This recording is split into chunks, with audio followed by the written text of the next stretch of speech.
गुरुर्ब्रह्मा गुरुर्विष्णुर् गुरुर्ब्रह्मा गुरुर्विष्णुर् गुरुर्देवो महेश्वरः गुरुर्देवो महेश्वरः गुरुसाक्षात् परब्रह्म गुरुर्साक्षात् परब्रह्म तस्मै श्री गुरवे नमः तस्मै श्री गुरवे नमः।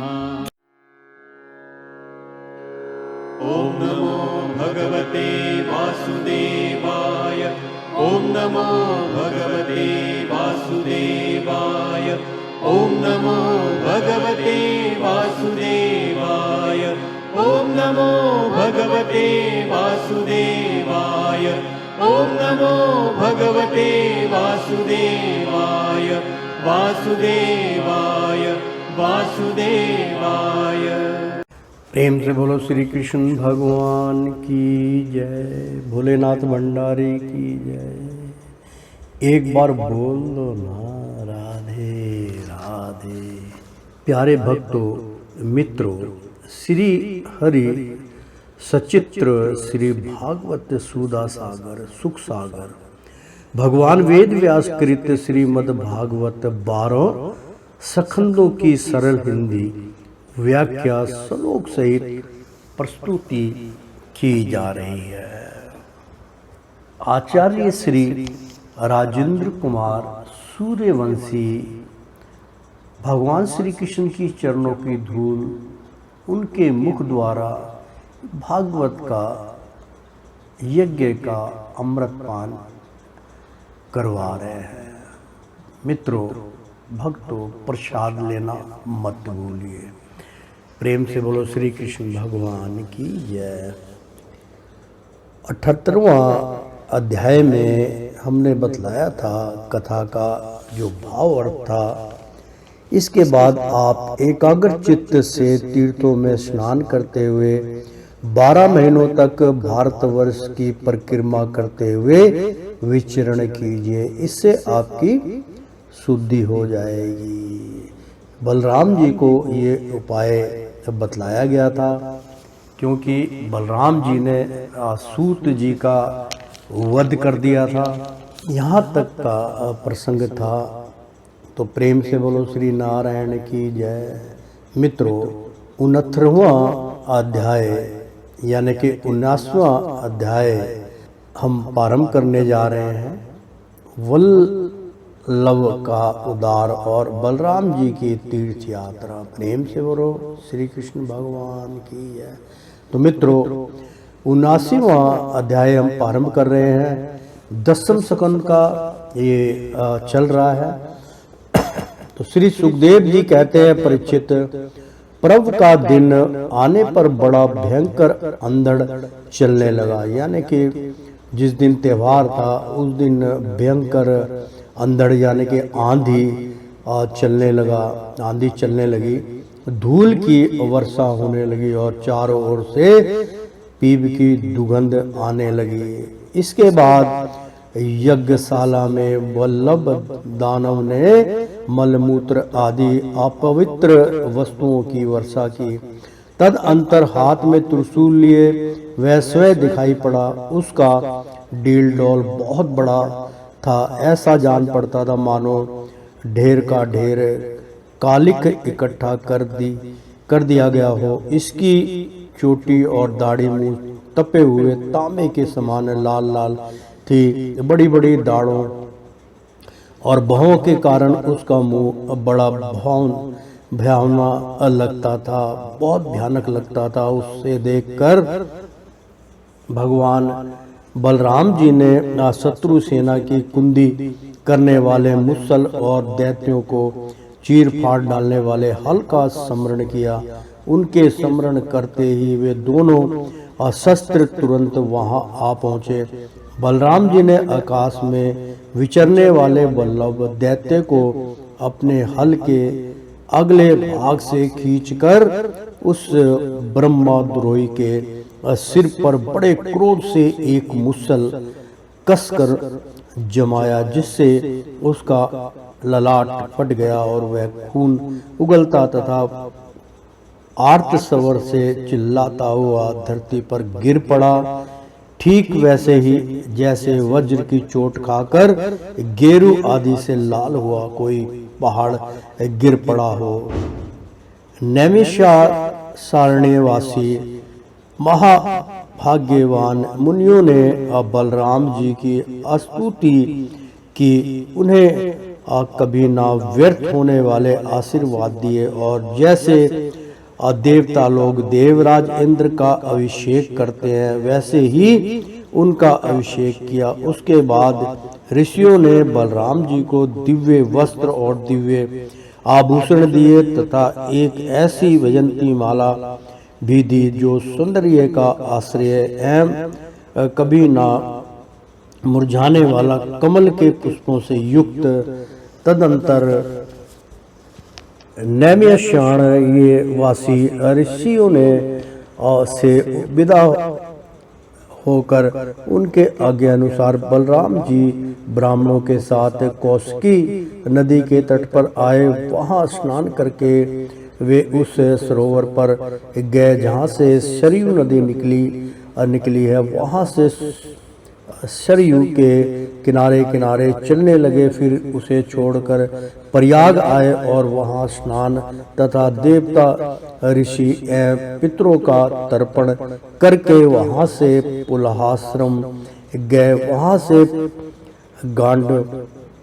गांडव की गोमती तथा पिपासा नदियों में स्नान करके वे सोन नंद के तट पर गए और वहां स्नान किया। उसके बाद गया में जाकर पितरों का वासुदेव जी के आज्ञा अनुसार पूजन यंजन किया। फिर गंगा सागर संगम पर गए, वहां भी स्नान आदि तीर्थ कृत्यों से निवृत्त होकर महेंद्र पर्वत पर गए। वहां परशुराम जी का दर्शन और अभिवादन किया। तदअंतर सप्त गोदावरी, वेणा, पंपा और भीमरथी आदि में स्नान करते हुए स्वामी कार्तिका का दर्शन करने गए तथा वहां से महादेव जी के निवास स्थान श्री शैल्य पर पहुंचे। इसके बाद भगवान बलराम ने द्रविड़ देश के परम पुण्य में स्थान वेकंडचाल बालाजी का दर्शन किया और वहां से वे कामाक्षी, शिव काशी, विष्णु काशी होते हुए तथा श्रेष्ठ नदी कावेरी में स्नान करते हुए पुष्प में श्री अरंग क्षेत्र में पहुंचे।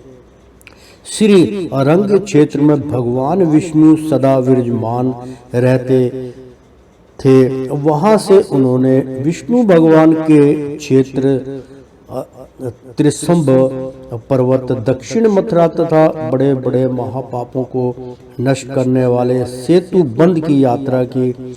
वहां बलराम जी ने ब्राह्मणों को 10,000 गौवें दान की।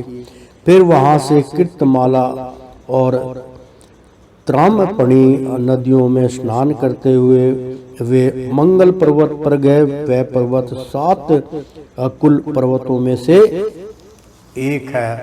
वहां पर विराजमान अगस्त्य मुनि को उन्होंने नमस्कार और अभिवादन किया।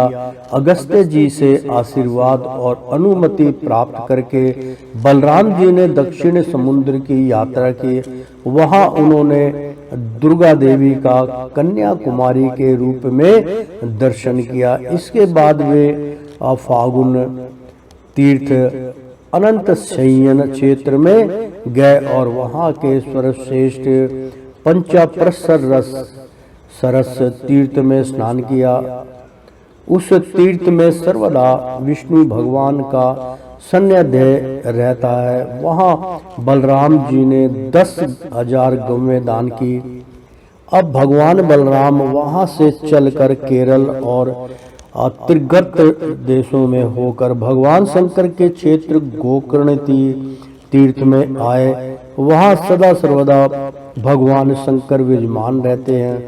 वहाँ से जल से घिरे द्वीप में निवास करने वाली आर्या देवी का दर्शन करने गए और फिर उस द्वीप से चलकर सुपारक क्षेत्र की यात्रा की। इसके बाद तापी, पयोषणी और निर्विघ्न नदियों में स्नान करके वे दंडकारण्य में आए। वहां होकर वे नर्मदा जी के तट पर गए। परीक्षित, इस पवित्र नदी के तट पर ही महाअसमतिपुरी है। वहां मनुति तीर्थ में स्नान करके वे फिर प्रभात क्षेत्र में चले गए। वहीं उन्होंने ब्राह्मणों से सुना कि कौरव और पांडवों के युद्ध में अधिकांश क्षत्रियों का संहार हो गया। उन्होंने ऐसा अनुभव किया कि अब पृथ्वी का बहुत सा भार उतर गया। जिस दिन रणभूमि में भीमसेन और दुर्योधन गदा युद्ध कर रहे थे, उसी दिन बलराम जी उन्हें रोकने के लिए कुरुक्षेत्र जा पहुंचे। महाराज युधिष्ठिर, नकुल, सहदेव, भगवान श्री कृष्ण और अर्जुन ने बलराम जी को देखकर प्रणाम किया तथा चुप हो रहे। वे डरते हुए मन ही मन सोचने लगे कि ये ना जाने क्या कहने के लिए यहाँ पधारे हैं। उस समय भीमसेन और दुर्योधन दोनों ही हाथ में गदा लेकर एक दूसरे को जीतने के लिए क्रोध से भरकर भांति भांति के पैतरे बदल रहे थे। उन्हें देखकर बलराम जी ने कहा, राजा दुर्योधन और भीमसेन, तुम दोनों वीर हो, तुम दोनों में बल पौरुष भी समान है। मैं ऐसा समझता हूँ कि भीमसेन में बल अधिक है और दुर्योधन ने गदा युद्ध में शिक्षा अधिक पाई है। इसलिए तुम लोगों जैसा समान बलशालियों में किसी एका की जय या प्रजय नहीं होती दिखती। अतः तुम लोग व्यर्थ का युद्ध मत करो, अब इसे बंद कर दो। परीक्षित, बलराम जी की बात दोनों के लिए हितकर थी, परंतु उन दोनों का वैर भाव इतना दृढ़ मूल हो गया था कि उन्होंने बलराम जी की बात ना मानी।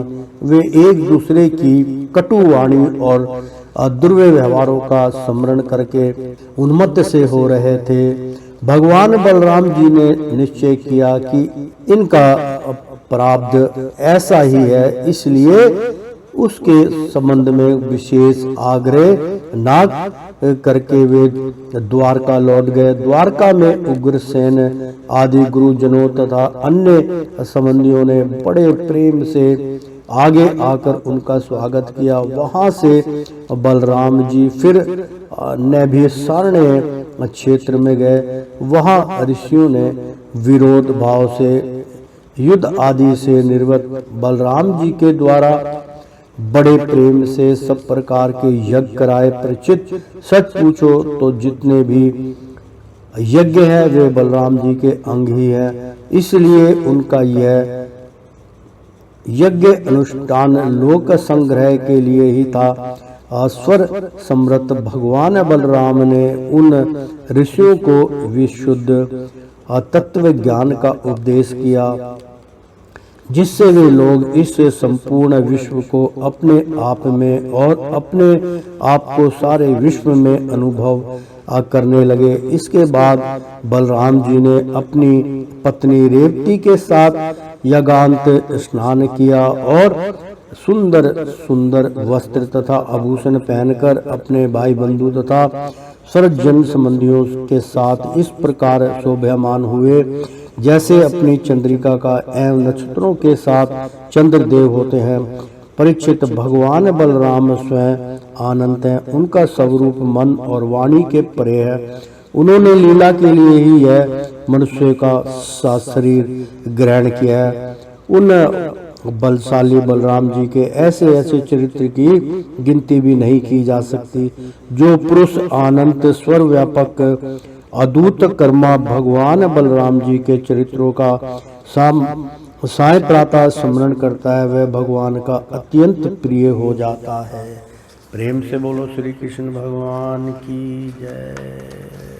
तो श्रीमन नारायण नारायण हरि हरि, तेरी लीला सबसे न्यारी न्यारी, बोलो हरि हरि। प्रेम से बोलो श्री कृष्ण भगवान की जय। एक बार बोल दो ना राधे राधे। मित्रों, श्रीमद् भागवत 10वें स्कंद का 19वां अध्याय समाप्त हुआ, संपूर्ण हुआ। 80वां अध्याय हम प्रारंभ करने जा रहे हैं। 10वें स्कंद का 80वां अध्याय प्रारंभ कर रहे हैं। श्री कृष्ण के द्वारा सुदामा जी का स्वागत। बहुत मित्रों, बहुत अति सुंदर प्रसंग। सुदामा तो आपको पता है भगवान के प्रिय भगत थे, उनके मित्र भी थे, उनके सखा भी थे। तो प्रेम से बोलो एक बारी ब्राह्मण सुदामा जी की जय। राजा परीक्षित ने पूछा, भगवान प्रेम और मुक्ति के दाता पर ब्रह्मा परमात्मा भगवान श्री कृष्ण की शक्ति अनंत है, इसलिए उनकी माधुर्य और ऐश्वर्य से भरी लीलाएं भी अनंत हैं। अब हम उनकी दूसरी लीलाएं जिनका वर्णन अपने अब तक नहीं किया है सुनना चाहते हैं। ब्राह्मण, यह जीव विश्व सुख को खोजते खोजते अत्यंत दुखी हो गया है। वे बाण की तरह इसके चित्त में चुभते रहते हैं। ऐसी स्थिति में ऐसा कौन सा रसिक रस का विशेषज्ञ पुरुष होगा जो बार बार पवित्र कीर्ति भगवान श्री कृष्ण की मंगलमयी लीलाओं का स्मरण करके भी उससे विमुख होना चाहेगा। जो वाणी भगवान के गुणों का गान करती है वही सच्ची वाणी है। वे ही हाथ सच्चे हाथ हैं जो भगवान की सेवा के लिए काम करते हैं। वही मन सच्चा मन है जो चराचर प्राणियों में निवास करने वाले भगवान का स्मरण करते हैं। और वे ही कान, वास्तव में कान कहने योग्य है जो भगवान की पुण्यमयी कथाओं का स्मरण करते हैं। वही सिर है जो चराचर जगत को भगवान की चल अचल प्रतिमा समझकर नमस्कार करता है। और जो सर्वत्र भागवत वृद्धि ग्रह का दर्शन करते हैं वे ही नेत्र वास्तव में नेत्र हैं। शरीर के जो अंग भगवान और उनके भक्तों के चरणोदक का सेवन करते हैं वे ही अंग वास्तव में अंग हैं। सच पूछिए तो उन्हीं का होना सफल है। प्रेम से बोलो श्री कृष्ण भगवान की जय। मित्रों, अति सुंदर आज जो है यहाँ पे प्रसंग चल रहा है। मित्रों, ध्यान से आप इस प्रसंग को ग्रहण कीजिए। तो सूत जी कहते हैं, शौकीन आदि ऋषियों, जब राजा परीक्षित ने इस प्रकार प्रश्न किया तब भगवान श्री सुखदेव जी का हृदय भगवान श्री कृष्ण में ही तलीन हो गया। उन्होंने परीक्षित से इस प्रकार कहा। श्री सुखदेव जी ने कहा, परीक्षित, एक ब्राह्मण भगवान श्री कृष्ण के परम मित्र थे। वे बड़े ब्रह्म ज्ञानी, विषयों से विकृत, शांत चित्त और जितन इंद्रियां थे, यानी कि उन्होंने अपनी इंद्रियों पे विजय प्राप्त कर रखी थी। और वे ग्रस्त होने पर भी किसी प्रकार का संग्रह परिग्रह ना रखकर प्रारब्ध के अनुसार जो कुछ मिल जाता उसी में संतुष्ट रहते थे।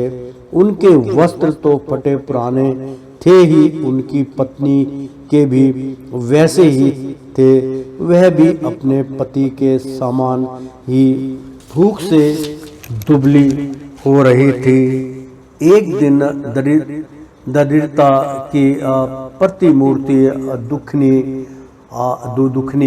पतिव्रता भूख के मारे कांपती हुई अपने पति देव के पास गई और मुरझाए हुए मुंह से बोली। मित्रों, बहुत सुंदर प्रसंग चल रहा है। सुदामा जी का ये प्रसंग है। कांपती हुई अपने पति देव के पास गई और मुरझाए हुए मुंह से बोली, भगवान, साक्षात लक्ष्मीपति भगवान श्री कृष्ण आपके सखा है। वे भक्त वाचा कल्प तरु, शरणागत वत्सल और ब्राह्मणों के परम भक्त हैं। परम भाग्यवान आर्य पुत्र वे साधु संतों के और सत्पुरुषों के एकमात्र आश्रय हैं। आप उनके पास जाइए। जब वे जानेंगे कि आप कुटुंबी हैं और अन्न के बिना दुखी हो रहे हैं, तो वे आपको बहुत सा धन देंगे। आजकल वे भोज, विष्णु और अंधकंस यानी कि अंधकवंशी यादों के स्वामी के रूप में द्वारका में ही निवास कर रहे हैं और इतने उदार हैं कि जो उनके चरण कमलों का स्मरण करते हैं, उन प्रेमी भक्तों को वे अपने आपात का दान कर डालते हैं। ऐसी स्थिति में प्रेम से बोलो श्री कृष्ण भगवान की जय। बहुत सुंदर प्रसंग चल रहा है मित्रों। आजकल वे भोज, विषीर्ण और अंधकवंशी यादों के स्वामी के रूप में द्वारका में ही निवास कर रहे हैं और इतने उदार हैं कि जो उनके चरण कमलों का स्मरण करते हैं, उन प्रेमी भक्तों को वे अपने आपत का दान कर डालते हैं। ऐसी स्थिति में जगत गुरु भगवान श्री कृष्ण अपने भक्तों को यदि धन और विषय सुख जो अत्यंत वांछनीय नहीं है दे दे, तो इसमें आश्चर्य की कौन सी बात है। इस प्रकार जब उन ब्राह्मण देवताओं की पत्नी ने अपने पति देव से कई बार बड़ी नम्रता से प्रार्थना की, तब उन्होंने सोचा कि धन की तो कोई बात नहीं है, परंतु भगवान श्री कृष्ण का दर्शन हो जाएगा, यह तो जीवन का बहुत बड़ा लाभ है। यही विचार करके उन्होंने जाने का निश्चय किया और अपनी पत्नी से बोले, कल्याणी, घर में कुछ भेंट देने योग्य वस्तु भी है क्या? यदि हो तो दे दो। तब उस ब्राह्मणी ने पास पड़ोस के ब्राह्मणों के घर से 4 मुट्ठी चिड़वे मांगकर एक कपड़े में बांध दिए और भगवान को भेंट देने के लिए अपने पति देव को दे दिए। इसके बाद वे ब्राह्मण देवता उन चिड़वों को लेकर द्वारका के लिए, जिसको चिड़वा बोलते हैं, मतलब चावल का बना होता है मित्रों, और बिहार में ज़्यादा इसका सेवन होता है, तो चिड़वों को लेकर द्वारका के लिए चल पड़े। वे मार्ग में यह सोचते जाते थे कि मुझे भगवान श्री कृष्ण के दर्शन कैसे प्राप्त होंगे। परीक्षित, द्वारका में पहुंचने पर वे ब्राह्मण देवता दूसरे ब्राह्मणों के साथ सैनिकों की 3 छावनियां और 3 पीढ़ियां दयोड़ियां पार करके भगवान द्रुम का पालन करने वाले अंधक और विष्णु वंशी यादवों के महलों में जहां पहुंचना अत्यंत कठिन है, जा पहुंचे। उनके बीच भगवान श्री कृष्ण की 16,000 रानियों के महल थे। उनमें से एक में उन ब्राह्मण देवता ने प्रवेश किया। वह महल खूब सजाया अत्यंत शोभा युक्त था। उसमें प्रवेश करते समय उन्हें ऐसा मालूम हुआ मानो वे ब्रह्म आनंद के समुद्र में डूब उतरा रहे हो।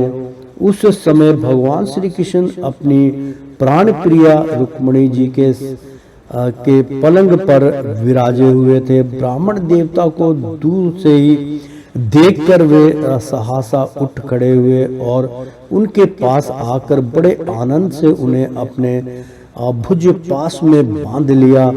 परीक्षित, परमानंद स्वरूप भगवान अपने प्यारे सका ब्राह्मण देवता के अंग स्पर्श से अत्यंत आनंदित हुए। उनके कमल के समान कोमल नेत्रों से प्रेम के आंसू बरसने लगे। परीक्षित कुछ समय के बाद भगवान श्री कृष्ण ने उन्हें ले जाकर अपने पलंग पर बैठा दिया और स्वयं पूजन की सामग्री लाकर उनकी पूजा की। प्रिय परीक्षित, भगवान श्री कृष्ण सभी को पवित्र करने वाले हैं, फिर भी उन्होंने अपने हाथों ब्राह्मण देवता के पांव पखार कर उनका चरणों तक अपने सिर पर धारण किया और उनके हरि शरीर में चंदन, अर्गजा, केसर आदि दिव्य गंधों का लेपन किया। फिर उन्होंने बड़े आनंद से सुगंधित धूप और दीपावली से अपने मित्र की आरती उतारी।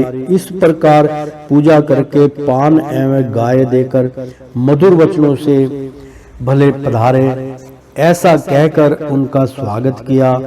ब्राह्मण देवता फटे पुराने वस्त्र पहने हुए थे, शरीर अत्यंत मलिन और दुर्बल था, देह की सारी नसें दिखाई पड़ती थी। स्वयं भागवती रुक्मणी जी चंवर डुलाकर उनकी सेवा करने लगी।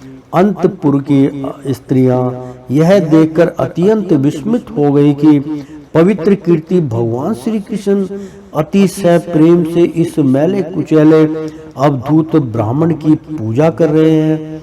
वे आपस में कहने लगी, इस नंग धड़ंग निर्धन निदन्य और निष्कष्ट भिकमंगे ने ऐसा कौन सा पुण्य किया है जिससे त्रिलोकी में सबसे बड़े श्रीनिवास श्री कृष्ण स्वयं इसका आदर सत्कार कर रहे हैं। देखो तो सही, उन्होंने अपने पलंग पर सेवा करती हुई स्वयं लक्ष्मी रुक्मणी जी को छोड़कर इस ब्राह्मण को अपने बड़े भाई बलराम जी के समान हृदय से लगाया है। प्रिय परीक्षित, भगवान श्री कृष्ण और वे ब्राह्मण दोनों एक दूसरे का हाथ पकड़कर अपने पूर्व जीवन की उन आनंददायक घटनाओं का स्मरण और वर्णन करने लगे जो गुरुकुल में रहते समय घटित हुआ था।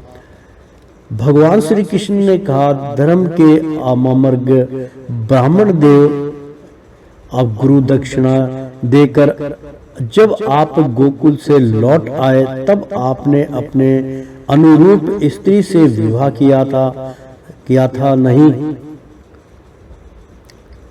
मैं जानता हूं कि आपका चित्त गृहस्थी में रहने पर भी प्राय विषय भोगों में आसक्त नहीं है। विद्वान, यह भी मुझे मालूम है कि धन आदि में भी आपकी कोई अप्रीति नहीं है। जगत में विरले ही लोग ऐसे होते हैं जो भगवान की माया से निमृत विषय संबंधी वासनाओं का त्याग कर देते हैं और चित्त में विषयों की तनिक भी वासना ना रहने पर भी मेरे समान केवल लोक शिक्षा के लिए कर्म करते रहते हैं। अब ब्रह्मा श्रोमणे, क्या आपको उस समय की बात याद है जब हम दोनों एक साथ गुरुकुल में निवास करते थे? सचमुच गुरुकुल में ही दिव्य जातियों को अपने ज्ञात वस्तुओं का ज्ञान होता है, जिसके द्वारा वे अज्ञान अंधकार से पार हो जाते हैं। मित्र, इस संसार में शरीर का कारण जन्मदाता पिता प्रथम गुरु है। इसके बाद उपयन संस्कार करके सत्कर्मों की शिक्षा देने वाला दूसरा गुरु है, वह मेरे ही समान पूजनीय है। तद अंतर ज्ञानो उपदेश करके परमात्मा को प्राप्त कराने वाला गुरु तो मेरा स्वरूप ही है। वर्णाश्रमी आश्रमियों के ये 3 गुण होते हैं। मेरे प्यारे मित्र, गुरु के स्वरूप में स्वयं मैं हूँ। इस जगत में वर्णाश्रमियों में जो लोग अपने गुरुदेव के उपदेश अनुसार अनायास ही भवसागर पार कर लेते हैं, वे अपने स्वार्थ और परमात्मा के सच्चे जानकार हैं। प्रिय मित्र, मैं सबका आत्मा हूँ, सबके हृदय में अंतर्यामी रूप से विराजमान हूँ। मैं गृहस्थ के धर्म पंचमहायज्ञ आदि से ब्रह्मचारी के धर्म उपयन, वेद अध्यापन आदि से वानप्रस्थी के धर्म, तपस्या से और सब ओर से उपरत हो जाना, इस सन्यासी के धर्म से भी उतना संतुष्ट नहीं होता जितना गुरुदेव की सेवा शुश्रा से संतुष्ट होता हूँ। प्रेम से बोलो श्री कृष्ण भगवान की जय। ब्राह्मण, जिस समय हम लोग गुरुकुल में निवास कर रहे थे, उस समय की वह बात आपको याद है क्या, जब हम दोनों को एक दिन हमारी गुरु पत्नी ने ईंधन लाने के लिए, यानी कि गुरु जी की जो पत्नी थी, उन्होंने जब सुदामा को और भगवान श्री कृष्ण को लकड़ी लाने के लिए जंगल में भेजा, ये वहाँ का प्रसंग है मित्रों। तो गुरु पत्नी ने ईंधन लाने के लिए जंगल में भेजा था। उस समय हम लोग एक घोर जंगल में गए हुए थे और बिना ऋतु के ही बड़ा भयंकर आंधी पानी आ गया था। आकाश में बिजली कड़कने लगी थी। जब तक सूर्यास्त हो गया, चारों ओर अंधेरा ही अंधेरा फैल गया। धरती पर इस प्रकार पानी ही पानी हो गया कि कहाँ गड्ढा है कहाँ किनारा, इसका पता ही ना चलता था। वह वर्षा क्या थी, एक छोटा मोटा प्रलय ही था। आंधी के झटकों और वर्षा की बौछारों से हम लोगों को बड़ी पीड़ा हुई। दिशा का ज्ञान ना रहा। हम लोग अत्यंत आतुर हो गए और एक दूसरे का हाथ पकड़कर गुरुदेव सांदीपनी मुनि को इस बात का पता चला। तब वे सूर्य उदय होने पर अपने शिष्य हम लोगों को ढूंढते हुए जंगल में पहुंचे और उन्होंने देखा कि हम अत्यंत आतुर हो रहे हैं। वे कहने लगे, आश्चर्य है पुत्रों, तुम लोगों ने हमारे लिए अत्यंत कष्ट उठाया। सभी प्राणियों को अपना शरीर सबसे अधिक प्रिय होता है, परंतु तुम दोनों उसकी भी परवाह ना करके हमारी सेवा में ही संलग्न रहे। गुरु की ऋण से मुक्त होने के लिए सत्य शिष्यों का इतना ही कर्तव्य है कि वे विशुद्ध भाव से अपना सब कुछ और शरीर भी गुरुदेव की सेवा में असमर्पित कर दें। दिव्य शिरोमणियों, मैं तुम लोगों से अत्यंत प्रसन्न हूँ। तुम्हारे सारे मनोरथ, सारी अभिलाषाएं पूर्ण हो और तुम लोगों ने हमसे जो वेद अध्ययन किया है वह तुम्हें सर्वदा कंठस्थ रहे तथा इस लोक एवं परलोक में कहीं भी निष्फल ना हो। प्रिय मित्र, जिस समय हम लोग गुरुकुल में निवास कर रहे थे, हमारे जीवन में ऐसी अनेकों घटनाएं घटित हुई थी। इसमें संदेह नहीं कि गुरुदेव की कृपा से ही मनुष्य शांति का अधिकारी होता और पूर्णता को प्राप्त करता है।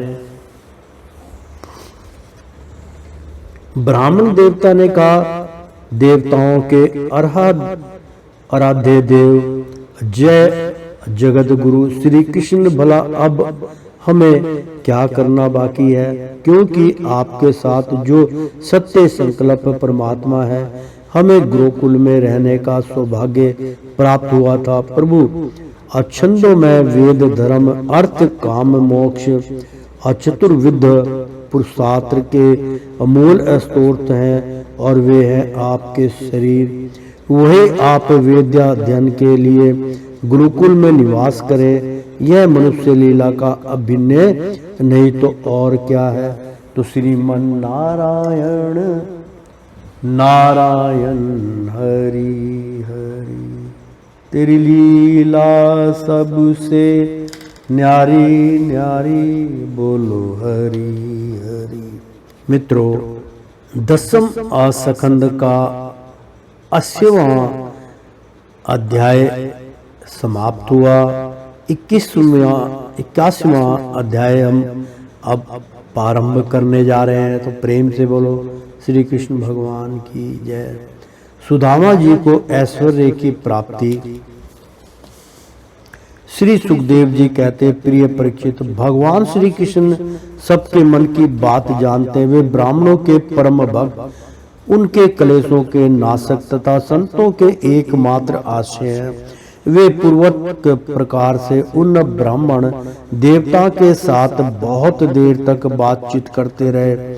अब वे अपने प्यारे सखा उन ब्राह्मण से तनिक मुस्कुराकर विनोद करते हुए बोले। उस समय भगवान श्री कृष्ण उन ब्राह्मण देवताओं की ओर प्रेम भरी दृष्टि से देख रहे थे। भगवान श्री कृष्ण ने कहा, ब्राह्मण, आप अपने घर से मेरे लिए क्या उपहार लाए हैं?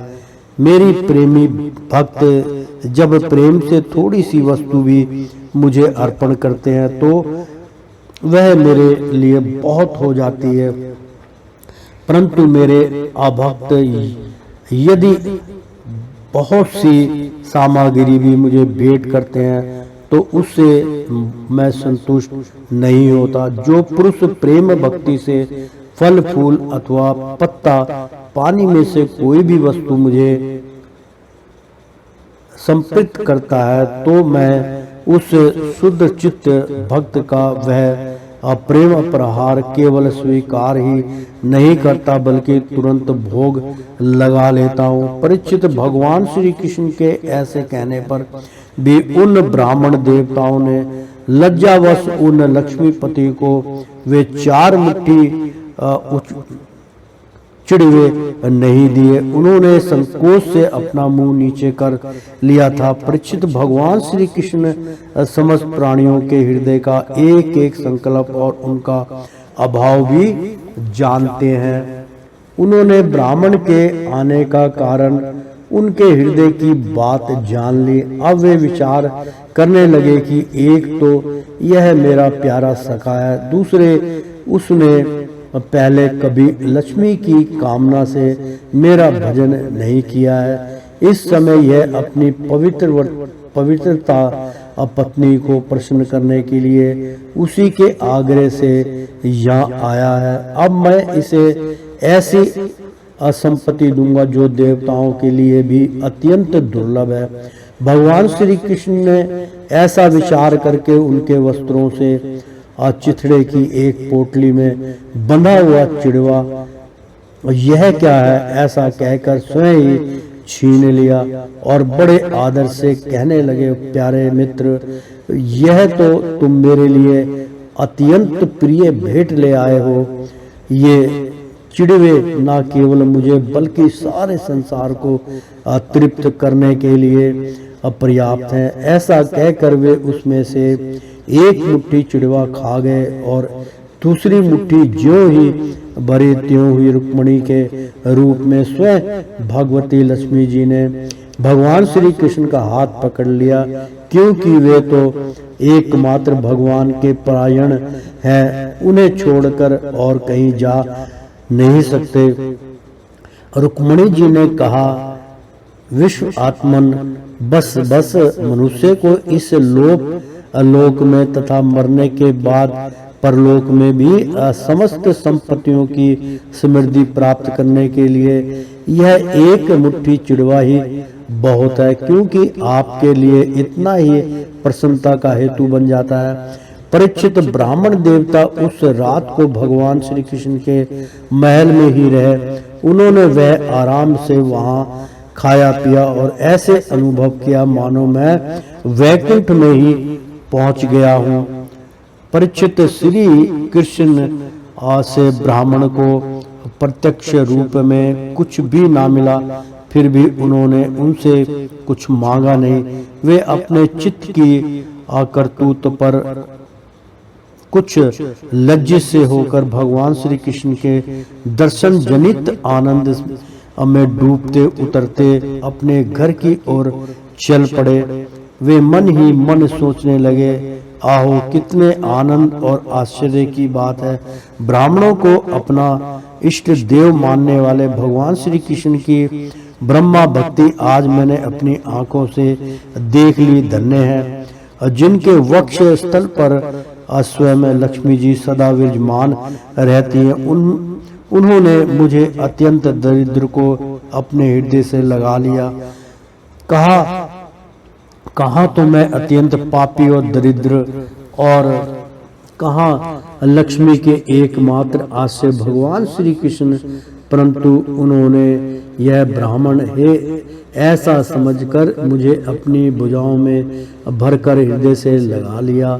इतना ही नहीं, उन्होंने मुझे उस पलंग पर सुलाया जिस पर उनकी प्राण प्रिया रुक्मिणी जी शयन करती है, मानो मैं उनका सगा भाई हूँ। कहाँ तक कहूँ, मैं थका हुआ था, इसलिए स्वयं उनकी पटरानी रुक्मिणी जी ने अपने हाथों चंवर डुलाकर मेरी सेवा की। मोह देवताओं के आराध्य देव होकर भी ब्राह्मणों को अपना इष्ट देव मानने वाले प्रभु ने पांव दबाकर अपने हाथों खिला पिलाकर मेरी अत्यंत सेवा शुश्रूषा की और देवताओं के समान मेरी पूजा की। स्वर्ग मोक्ष पृथ्वी और रसताल की संपत्ति तथा समस्त योग सिद्धियों की प्राप्ति का मूल उनके चरणों की पूजा ही है। फिर भी परम दयालु श्री कृष्ण ने यह सोचकर मुझे थोड़ा सा भी धन नहीं दिया कि कहीं यह दरिद्र धन पाकर बिल्कुल मतवाला ना हो जाए और मुझे ना भूल बैठे। इस प्रकार मन ही मन विचार करते करते ब्राह्मण देवता अपने घर के पास पहुंच गए। वे कहाँ क्या देखते हैं कि सबका सब स्थान सूर्य, अग्नि और चंद्रमा के समान तेजस्वी रत्न निर्मित महलों से घिरा हुआ है। ठौर ठौर चित्र विचित्र उपवन और उद्यान बने हुए हैं तथा उनमें झुंड के झुंड रंग बिरंगे पक्षी कलवर कर रहे हैं। असरों में कुमुदिनी तथा श्वेत, नील और सुगंधित भांति भांति के कमल खिले हुए हैं। सुंदर सुंदर स्त्री पुरुष वन ठनकर इधर उधर विचर रहे हैं। उस स्थान को देखकर ब्राह्मण देवता सोचने लगे, मैं यह क्या देख रहा हूँ, यह किसका स्थान है? यदि यह वही स्थान है जहाँ मैं रहता था तो ये ऐसे कैसे हो गया। इस प्रकार वे सोच ही रहे थे कि देवताओं के समान सुंदर सुंदर स्त्री पुरुष गाजे बाजे के साथ मंगल गीत गाते हुए उस महाभाग्यवान ब्राह्मण की आगवानी करने के लिए आए। प्रतिदेव का शुभागमन सुनकर ब्राह्मणी को अपार आनंद हुआ और वह हड़बड़ाकर जल्दी जल्दी घर से निकल आई। वह ऐसी मालूम होती थी मानो मूर्तिमती लक्ष्मी जी हो, कमल वन से पधारी हो। प्रति देव को देखती पतिव्रता पत्नी के नेत्रों में प्रेम और उत्कंठा के आवेग से आंसू छलक आए। उसने अपने नेत्र बंद कर लिए। ब्राह्मणी ने बड़े प्रेम भाव से उन्हें नमस्कार किया और मन ही मन आलिंगन भी। प्रिय परीक्षित ब्राह्मण की पत्नी सोने का हार पहनी हुई दासियों के बीच में अभिमान स्थित देवगण के समान अत्यंत शोभामान एवं दीप्यमान हो रही थी। उसे इस रूप में देखकर वे अविस्मित हो गए। उन्होंने अपनी पत्नी के साथ बड़े प्रेम से अपने महल में प्रवेश किया। उनका महल क्या था, मानो देवराज इंद्र का निवास स्थान। इसमें मणियों के सैकड़ों खंभे गड़े थे, हाथी के दांत के बने हुए और सोने के पात से मड़े हुए पलंगों पर दूध के फेन की तरह श्वेत और कोमल बिछौने बिछ रहे थे। बहुत से चंवर वहां रखे हुए थे जिनमें सोने की डंडियां लगी हुई थी। सोने के सिंहासन शोभायमान हो रहे थे जिन पर बड़ी कोमल कोमल गद्दियां लगी हुई थी। ऐसे 14वें ऐसे चांदवे भी झिलमिला रहे थे जिनमें मोतियों की लड़ियां लटक रही थी। स्फटिक कममणि के स्वच्छ भीतों पर पन्ने की पंचीकारी की हुई थी। रत्न निर्मित स्त्री मूर्तियों के हाथों में रत्नों के दीपक जगमगा रहे थे। इस प्रकार समस्त संपत्तियों की समृद्धि देखकर और उसका कोई अप्रत्यक्ष कारण ना पाकर बड़ी गंभीरता से ब्राह्मण देवता विचार करने लगे कि मेरे पास इतनी संपत्ति कहाँ से आ गई। वे मन ही मन कहने लगे, मैं जन्म से ही भाग्यहीन और दरिद्र हूँ, फिर मेरी इस संपत्ति समृद्धि का कारण क्या है। अवश्य ही परमेश्वर ऐश्वर्यशाली यदुवंशी शिरोमणि भगवान श्री कृष्ण की कृपा कटाक्ष के अतिरिक्त और कोई कारण नहीं हो सकता। यह सब कुछ उनकी करुणा की ही देन है। स्वयं भगवान श्री कृष्ण पूर्ण काम और लक्ष्मीपति होने के कारण अनंत भोग सामग्रियों से युक्त हैं।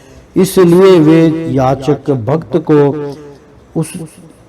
उसके मन का भाव जानकर बहुत कुछ दे देते हैं, परंतु उसे समझते हैं बहुत थोड़ा, इसलिए सामने कुछ कहते नहीं। मेरे यदुवंशी शिरोमणि सका श्याम सुंदर सचमुच उस मेघ से भी बढ़कर उदार हैं, जो समुद्र को भर देने की शक्ति रखने पर भी किसान के समान सामने ना बरसकर उसके सो जाने पर रात में बरसता है और बहुत बरसने पर भी थोड़ा ही समझता है। मेरे प्यारे सखा श्री कृष्ण देते हैं बहुत पर उसे मानते हैं बहुत थोड़ा, और उनका प्रेमी भक्त यदि उनके लिए कुछ भी कहे और कुछ भी कर दे तो वे उसको बहुत मान लेते हैं। देखो तो सही, मैंने उन्हें केवल एक मुट्ठी चिड़वा भेंट किया था, पर उदार शिरोमणि श्री कृष्ण ने उसे कितने प्रेम से स्वीकार किया। मुझे जन्म जन्म उन्हीं का प्रेम, उन्हीं की इतैसता, उन्हीं की मित्रता और उन्हीं की सेवा प्राप्त हो। मुझे संपत्ति की आवश्यकता नहीं, सदा सर्वदा उन्हीं गुणों के एकमात्र निवास स्थान मानुभाव भगवान श्री कृष्ण के चरणों में मेरा अनुराग बढ़ता जाए और उन्हीं के प्रेमी भक्तों का सत्संग प्राप्त हो। अनजन्मा भगवान श्री कृष्ण संपत्ति आदि के दोष जानते हुए देखते हैं कि बड़े बड़े धनियों का धन और ऐश्वर्य के मध्य से पतन हो जाता है, इसलिए वे अपने अदूरदर्शी भक्त को उसके मांगते रहने पर भी तरह तरह की संपत्ति, राज्य और ऐश्वर्य आदि नहीं देते।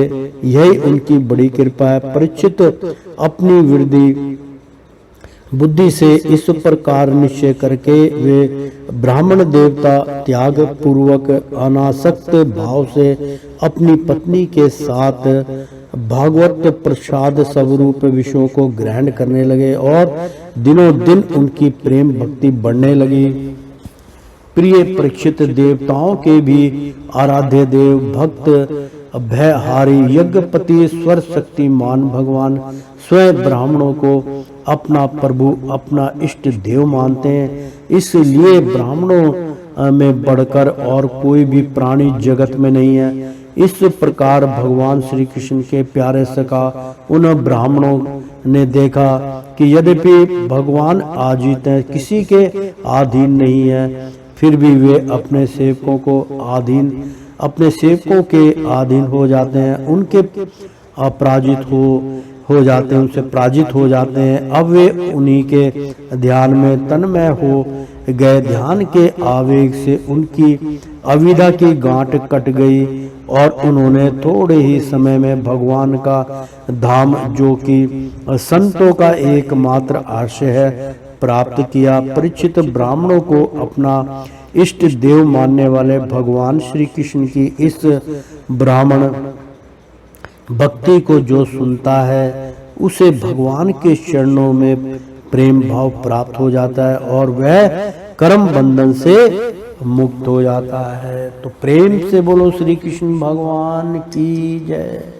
ओ श्रीमन नारायण नारायण हरि हरि। तेरी लीला सबसे न्यारी न्यारी, बोलो हरि हरि।